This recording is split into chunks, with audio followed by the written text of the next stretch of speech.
laficha inni ilaalta. Waan hundumaa irraafaa illaattaaf guddiftee san badhaafta. Lagni ati kenniteef bishaan guutuu qaba. Namootas midhaan in argachiifta. Akkas gootee qopheessitee ta'edha. Akka matootti wanti ganama kan dubbadhu eebba raafaa kan jiru naasaa. Eebba inni namaasaa garuu eebba isa kam eebba isaa irraafaa. Barammatti adeemnu kana guyyammatti lixxu kana inni eebbifamtaa duwwaa miti irraafaa akka ta'u. Kutaa kana gubbaatti warra Xiyoon keessaa booji'aman intala dhiira ijoollee xinnaa guddaa warra dhaban haadhi deesse gammachuu kan dhabde yaaddoo keessa kan turan Ermiyaas akkana jedhe Raahel jajjabaachuun diddee ijoolleen ishee waan jalaa booji'amaniif erga booda Waaqayyo gora akka jedhe Raaheliin Waaqayyo imimmaan kee argeera. Ijoolleen kee harka diinaatii hin ba'u. Hallelujah. Harki ijoollee kee qabe gadhiisa. Pulsa bori ture. Kutaa kana gubbaatti warri Xiyoon faarfannaa jalqaban. Kadhannaa guddaa booda akkana jedhanii ati laficha ilaalta jedhan. Laficha maal goota in ilaalta waan hundumaa morraa afaa laattaa fedhan. The first ati ilaalta jedhan. Ba'ulama digdamishan gubbaatti akkana jedha. Akkamitti akka itti Israa'eloonni jiraatan beekee Waaqayyo isaan ilaalee jedha. Waaqayyo nama laaluun firri nama laalu caala. Waaqayyo nama laaluun hiriyyaan nama laalu caala. Waaqayyo nama laaluun qoosaa miti. Laficha ilaalta jedha warri kun. Waan hundumaa maal goota irraafaa laattaaf. Lagni ati kennitu bishaan guutuu qaba. Namoota iyyuu midhaan argachiifta. Ati akkas gootee qopheessitee ta'edhaan. Eebba kana farkoon kaafadha. Waggaa kana sati qopheessite kan caalu harki Waaqayyo eebba raafaa sii qopheesseera. Meeshaa jabadhamme eebba raafaa hidhaayyaati. Raafaa nama akkamitti eebbifamuu danda'a waan jettuun gabaabsee dubbachuu barbaadu. Waaqayyo nama akkamii eebbisa? Tokko Waaqayyo nama isaaf ajajamu eebbisa. Macaafa qulqulluu keessa bakka tokkotti akkana jedha. Waaqayyo Yaaqoobiin hin jallate Esaawu immoo hin tuffateera. Waaqayyo namni inni eebbisu nama isaaf ajajamuudha. Seera uumaa boqonnaa 2:1 Abrahaamiin akka jedhe Waaqayyo biyya kee keessaa qomoo kee keessaa lammii abbaa kee keessaa ba'iitii gara biyya ani itti si agarsiisu dhaqe. Amma jedhi amma ba'iin utuma amma mana kiraayima keessa jirtan kanaa utuu arra galtanii arrumaa arba gabas hin galtan mana koo gannaa dhiis jedhee turatanii baatan maal jettu seera jira amma dhimma kamitti gana mana barbaadadhaa ijoolleen qabaa qodaan qabaa jettu. Abrahaamiin garuu Waaqayyo ba'i safara akkasiin jennu iddoo akkasiin jennu lafa itti si agarsiisu dhaqi anachitti maalan godha sin eebbisaa. Abrahaam no an deemuu danda'u biyyi kun naa ta'eera natti toleera kanaaf anamma asuman tura deemuun qabu jennu maal jedhee ergati jettee jedhee ka'e. Gar tokkos Waaqayyo mucaa malaateef mucaa kakuu mucaan ilaalee quumne mucaan gammadee iyyuu hin fixanne mucaa namni baay'een dhaqee bakka gammaddeettiin jedheen xumurre dhaqee kana jedhee mucaa tokkicha isa sii kenne sana maallaa godhi faarsanaa godhi. Amma sabraa waggaa 75 kadhannaa waggaa 25 waggaa 75 itti dubbate dhibbatti raawwate kun waggaa 25 si eegee argadheetan amma immoo dhaqee qalaa duroo lana qalii durri tuntunoo qalama duroo laatu qalama akkamitti amma immoo dhala keenaan jettaa hin jenne biraa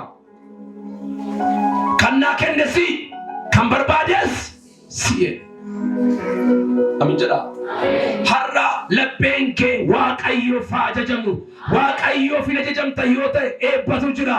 Luqaas 5 gubbaatti seena kana beektu Phexros faan Yohaannis faan ijoolleen Zabdiyoos hundi isaanii ittiin bultoon isaanii yeroo hundumaa qurxummii qaban jiraachuu waan haaraa miti. Lagi Gennesaret kun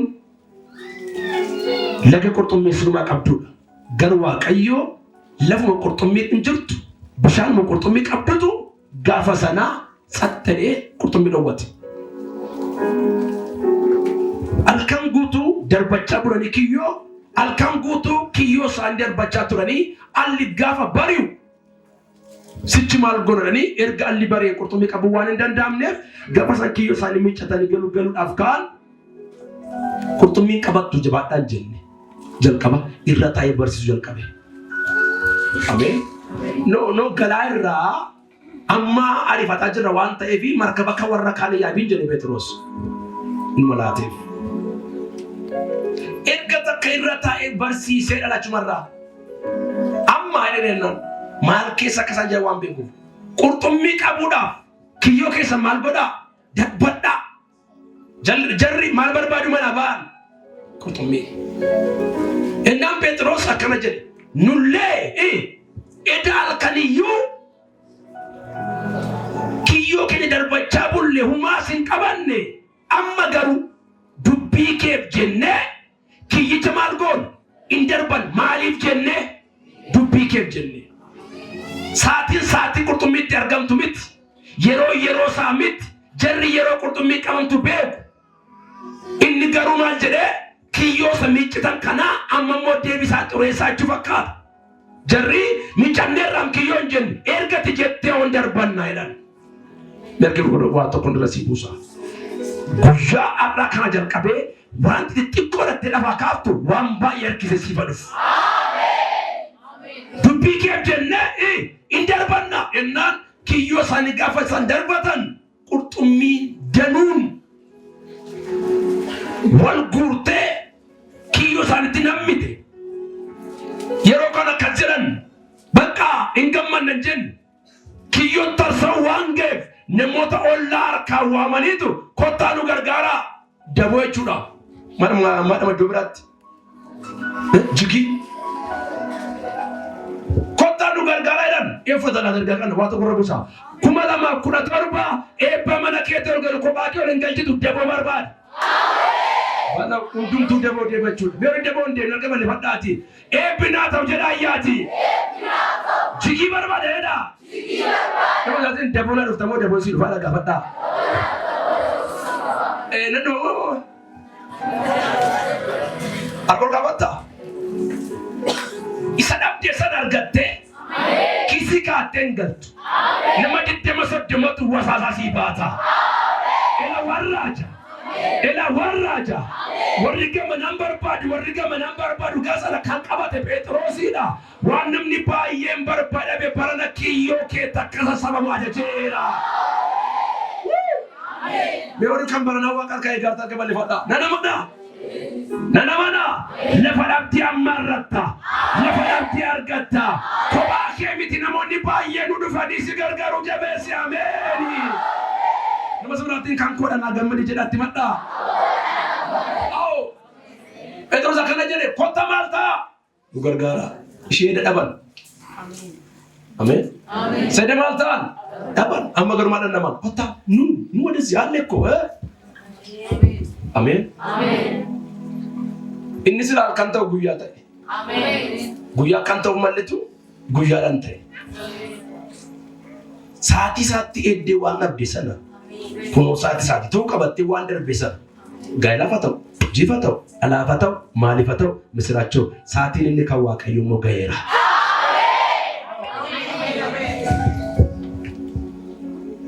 Ergati jettee maal goona darban sagalee dubbii makiif jennee darban malee hin fakkaatudha akka isaanitti. Yohaannis lama gubbaatti tokko katanii yoo dubbistan wangeela Yohaannis boqonnaa lama tokko katanii yoo dubbistan Maariyaam Yesuusin akkana jetti jarri kuni cidha qabu garuu zayitiin isaanii maannoo daadhii wayinii isaanii jala dhumeera jetti. Qoy waan jechuun malee yeroo kuma maaliin taane hin keenye erga mudatu Maariyaam akkanatti warras ta'an galutaan ilaama etteenaan waanuma inni isiniin jedhu godha. Bara deebi'aa maal ta'e? Waanuma inni isiniin jedhe godha. Innan gaba kawaa Yesuus isaatiin isaa keenyaan gaanii kana hunduma maal godhaa jedhe miichaa jedhe. Ameen. Raacitii ishee keessanii maal godhaa keessaa miichaa. Hin miichan ammoo waan jedhanitti fakkaata. Ammoo bishaan maal godhaa itti guutaa. Gaanii tokkoon sammuu 80 ga'ee 20 baata. Itti guutan saboodaa buddusaatti maal godhaa jedhe. Sabbaan jalatti maal godhaa geessaa namichi qaanee godhatti galee waan ta'eef gaba geessan maali akka biyya kanaatti daadhii inni cimaan jalqaba laatama amma gabatii isa cimaa yoo ammaatti keessee kan isaanii bar dhumeera kan waaqayyo kaa'ee dhufe malee. Kanuma akkaawuntiin kee jireenyi kee hundi duwwatee misiraachuu kana booda waa torooba waaqarraa waa'ee keef. Micallumadhaan ameen jedha bareechaati. Waanuma nisiniin jedhe godha. Noosum biraatti waanuma nisiniin jedhe godhi malee danda'ama jedhatti naa himaa bareechaati. Sadaffaa nama galateeffachuu beekutu eebbifama. Nama maal ta'u beeku galateeffachuu fidin jedhin sargatti galateeffadhu itti dabala. Sinitti meera sina tokko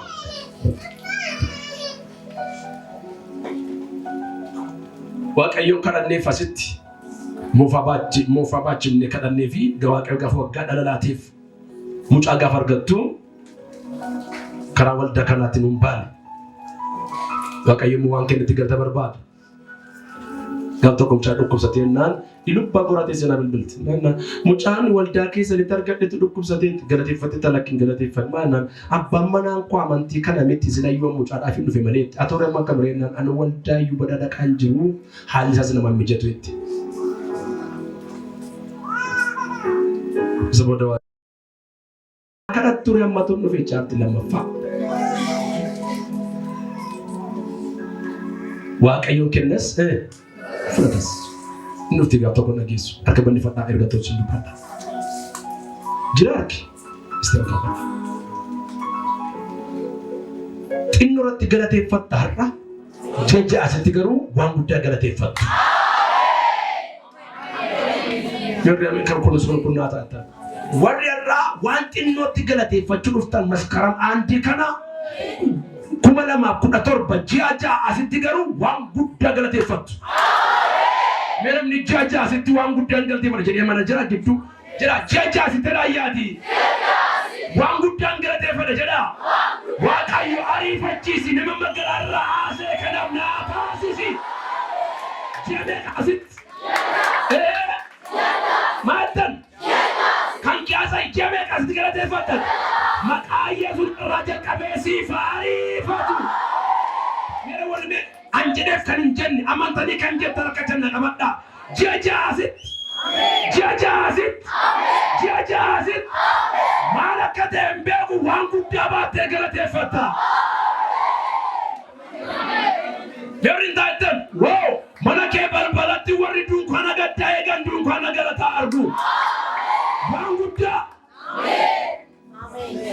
Isaayyaas 8 dubbata kaneeru ergicha ariifadhu naan jedheera jedha. Nama 16 2017 kana afeerate wanta tirraanfatte waaqoo kan naan jedhee nama galataan si godhe yeroo dootore waaqayyoo. Nama galateeffachuu beeku Waaqayyo maal godha? In eebbisa. Amin jedhaka.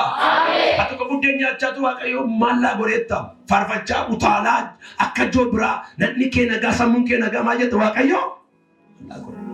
Nasa biraatiin amaraatti Waaqayyo waasi godheen beeku moo maaliif galateeffannaa irraanfattee jira na gaafadhaa? Kanaaf akka jedhan Ermiyaas qodaa lamatu gadi bu'ee tokko kadhannaa fuudhaa tokko galata fuudhaa jedhe. Kan kadhannaa hin guute kan galataa'u duwwaa deebi'e. Ammatu jilbeenfanne wal faana kan isin baay'ee kadhattan malee bettu na gargaaridha. Kanaa kenni sana kenni malee namni waaw miila koo si haa galatu harka koo ilaalee si haa galatu jira. Injiru mindaa kuma tokko nyaatte kan galateeffatte jirta injirtu mana nagaa keessa bultee kan ilaalte kan galateeffatte jirta injirtu maal jettare hiriyaan koo biyya laa baatee hiriyaan koo sana godhee Waaqayyo ammatti waan xinnootti galateeffatutti ittiin dabalu. Amen. Miyorri har'a isin guyyaa galata ta'e. Akkaunti rakkuma namas qabaat maayyoota guyyaa galata horatan. Ishee akkas bala resuraan haa. Ji'a jaasitti gaayi waan ani iyyuu argu. Nagama waan ani iyyuu dhaga'u baattee galateeffatta. As keessaa namoonni kun jaalaa ji'a dhufeetu paasteran koo galataaf hin dhufee naan jedhu. Anumatti nama dhufeeme wala Waaqayyoon hin galateeffachuu dhufee. Kadhannaa kootu dee'ee sirratti roobseera siifaarii jedhame yeroo dhiyootti dhaayyaati. Nama galataan taa'edha.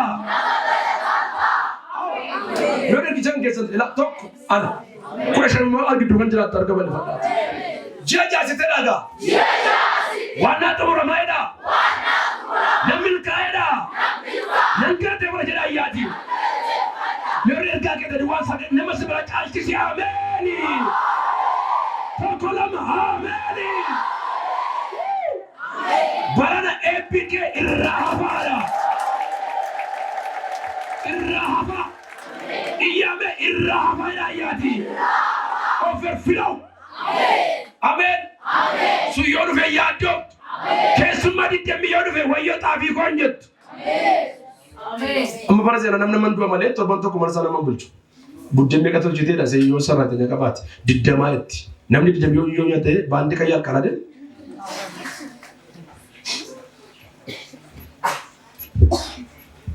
Amen jettanii.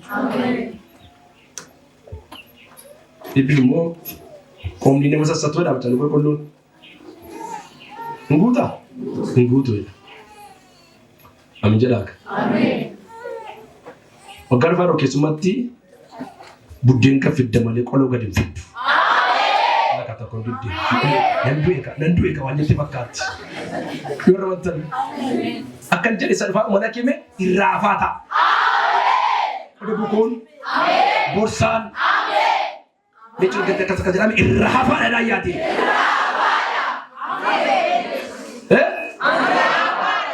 Lammaffaa Saamu'eel 7:9. Kanaan dura maalaan godhee diina kee fuula kee dura maal godhe haxaayin balleesse. Amin jedhaa kaa. Ati gubbaa dhaqaatan immoo dubbistanii. Daawit kun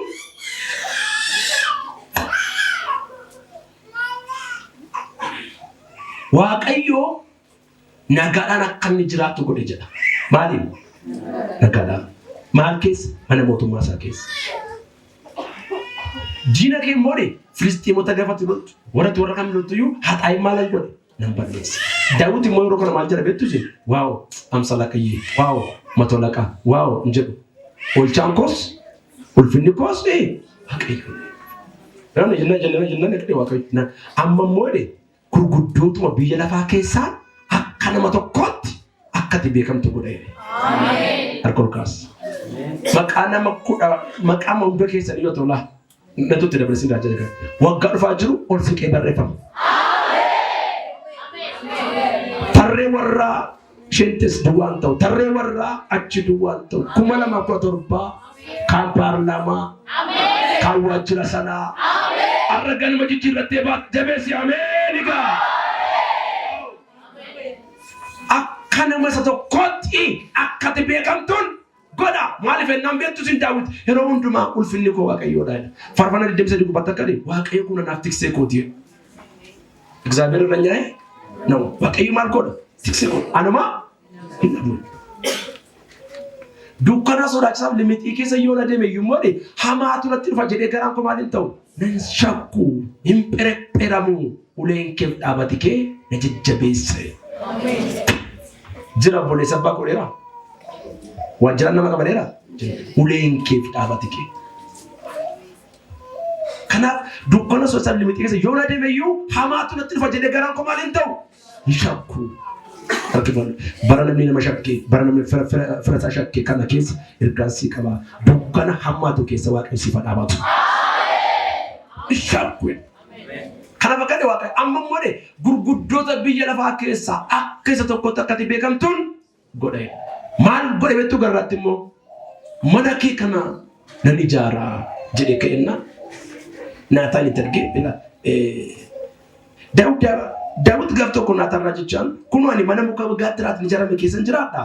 Saanduqi kakuu waaqayyoo garuu dunkaana keessa jira jedhe lakkoofsa 2 dubbisaan isu ammaa irratti. Kanatti naataan immoo waaqayyo si wajjin waan jiruuf ati wanta garaa keetti yaadde hundumaa godhi jedhe. Waaqayyo bira dubbiin gaafasuma halkan gara naataan dhufee inni dhaqee garbicha koo Daawitiin waaqayyo mana ni keessa jiraadhu kan anaaf ijaaru si jedhin jedhe. Amin jedhame. Namni anko manni koo gaariidha. Mana waaqayyoo saanduqi kakuu waaqayyoo jiru kun namatti hin tolu akka mana koon bareedu. Nan ijaaraa naataan hin gata naataan immoo raajiidha. Geggeessaa waldaa yookaan raajii waldaa sanaati. Naani waaqayyoo immoo naataan itti walume deeqitti mi maal jedhiti kan mana koo naaf ijaaru eenyudha si jedhin jedhe. Erga kana garaagarummaa kanaan ka'ee booda waaqayyo immoo maal jedhee amma immoo gaa'eenaan lafatti dhaqxee hundumaatti dur maalaan godha diina dura kee duraa haxaa'ee balleesse amma immoo maqaa kee ol kaasee yerootti qabdu ji'iitti qabdu waggaan kana booda jedhee tarree kaleessaatti miti bakka isaan jijjiire haala isaan jijjiire akkollaa kaasa nama salachaamaa lafa dhaqaa dhabaaf akka horii hidhamteetti achi jiru jira ji'a tokko 2-3 jedhu hiikamteetta. Yeroo hundumaa maal ta'e argamedha. Qophaa ta'eeti argamedha. Kun akka torba xinnootti galateeffadhaa guddaatu immoo dhufa. Galateeffadhaa. Nan galateeffadhaa waaqayyo mootti naa dabala jedhaa. Nan galateeffadhaa waaqayyo mootti naa dabala. Kana Daawitiin waaqammaaf eebbisoottan garaan Daawit yeroo hundumaa waaqayyo galateeffata. Amin jennu meela. Kana malee garaan kun waaqayyotti guddisee hin gammade. Eeyotti waaqayyotti. Afraffaa nama qabeenyaa isaa hundinuu kan waaqayyo akka ta'e beekuutu eebbisama. Waan jennu qabeenyaan kee hundinuu kan isaa akka ta'e beekta yoo ta'e waaqayyo musii eebbisa. Mana eebba raafama jennee fudhatanii galtaniif hin ta'u. Bakka inni ati duwwaan beektu inni sun beeku. Qabeenyaan kee hundinuu kan eenyuuti? Kan waaqayyooti. Luqaas 10:20. Luqaas 10:20. Kana booddee Yesuus fakkeenya kana isaatti himee kun namni sooressi midhaan isaa bahee baay'isee toleef tokko ture. Inni midhaan koo lafa itti galfadhu hin qabu maal godhu jedhee hin gaafatee jedha. Maal koo midhaan koo lafa itti galfadhu iyyuu hin qabu. Sirriitti naatoo lafa itti galfadhu iyyuu hin qabu jedhee of gaafatee jedha. Akkasan godha gombisaa koo hundumaa jigsee midhaan koo hundumaa mee biraas akka itti naqadhutti guddisee maalaan godha nan ijaara jedhee. Ittaasee ofiinis yaa namummaa koo waggaa baay'eedhaaf kan si gahu waan gaarii hundumaa lafa qabda. Amma egaa dhimma qabaatiin taa'ee nyaadhu dhugis gammadis jedhaan. Waaqayyo garuu maal jedhani waaqayyo garuu yaa gowwaa edina lubbuun kee sudha maal ta'a hin fudhatama jedheedha. Inni ganaa gombisa tokko diigee tokko jaaruuf waaqayyo maal jedhe inni gombisa diigee waaqayyo moqoo dhufaan jira jedhe. Amin jedha. Qabeenyaan kee hundinuu kan eenyuuti? Kan waaqayyooti. Erga bal'ifadhaa. Anis kan isaati innis kan kootiidha. Anis kan isaati innis kan kooti. Kanaaf macaan gurguru maal jedhaa garaan namaa eessatti hidhamayedha. Lafa qabeenya isa jirtitu hidhamayedha. Xumuraa namni waaqayyo eebbisu nama mana isaa ijaaruu eebbisa waaqayyo. Hagee 2:18. Guyyaarraa kana garaatti qabadhaa'edha. guyyaa hundeen mana qulqullummaa dhaabame kana garaatti maal godhaa qabadhaa sanyiin gombisa keessa jiru ta'e muka harbuu muka ejersa jalqabu yoo ta'e hanarruma jalqabeeyyuu maalan godhaa isinaan eebbisa isaan maal godhan dhagaa bu'uuraa kan mana waaqayyoo ka'an waaqayyo immoo maal jedhee har'a jalqabee gamaalan godhaa isinaan eebbisa.